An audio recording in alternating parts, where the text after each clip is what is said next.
This is Captain Business News. I'm Rachel Alegbe Ubani. The takeoff of the single currency regime of the Economic Community of West African States is being threatened by the inability of some of the member countries to fulfill the macroeconomic convergence criteria. Director General West African Monetary Institute Ngozi Egbuna, who disclosed this, said as of December 2017, none of the countries met all the four criteria.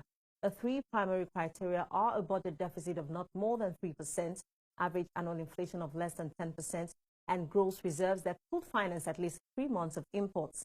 She, however, noted that the average performance of the member countries of the zone with regards to the required criteria improved during the year under review. The federal government has signed a memorandum of understanding with Japan to promote quality infrastructure investments between both countries. The Minister of Transport, Rotimi Amechi, signed the MOU on behalf of the federal government of Nigeria, while Japan's State Minister of Land Infrastructure, Transport and Tourism, Tsukasa Akimoto, signed for his country in Abuja. The Nigerian Minister of Transport, in a statement, commended Japan for its commitment to developing infrastructure in the country. He asked the Japanese delegation to explore investment opportunities in other sectors of the Nigerian economy, including power and housing.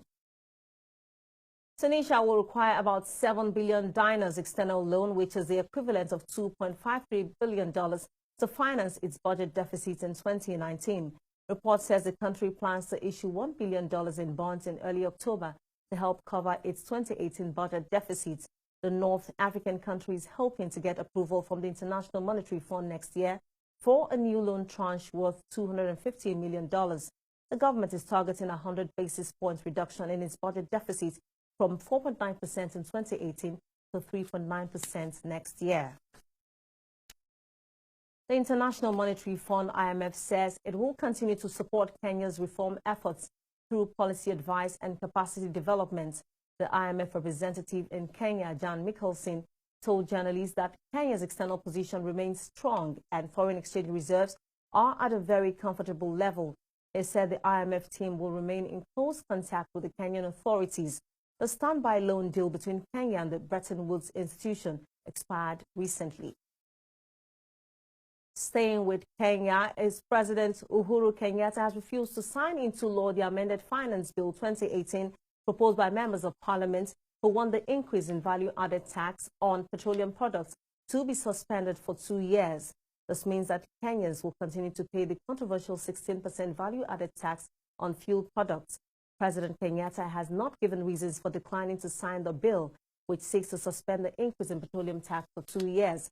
The Energy Regulatory Commission also failed to honor a court order that suspended the 16% increment, saying it has not formally received the orders issued by the High Court in Bungoma. The U.S. government says it will not lift sanctions against Zimbabwe until the new government of President Emmerson Mnangagwa makes reforms. The U.S. Assistant Secretary of State for Economic and Business Affairs, Manisha Singh, told the House of Representatives hearing that 14 institutions and individuals in Zimbabwe, including Mnangagwa and former President Robert Mugabe, are currently placed under U.S. sanctions. He said the sanctions are to put pressure on governments and others towards achieving political and economic reforms in the country. India's biggest mobile carrier, Bharti Airtel Limited, has selected UBS, JP Morgan and Citi to organize initial public offering of its Africa business in London.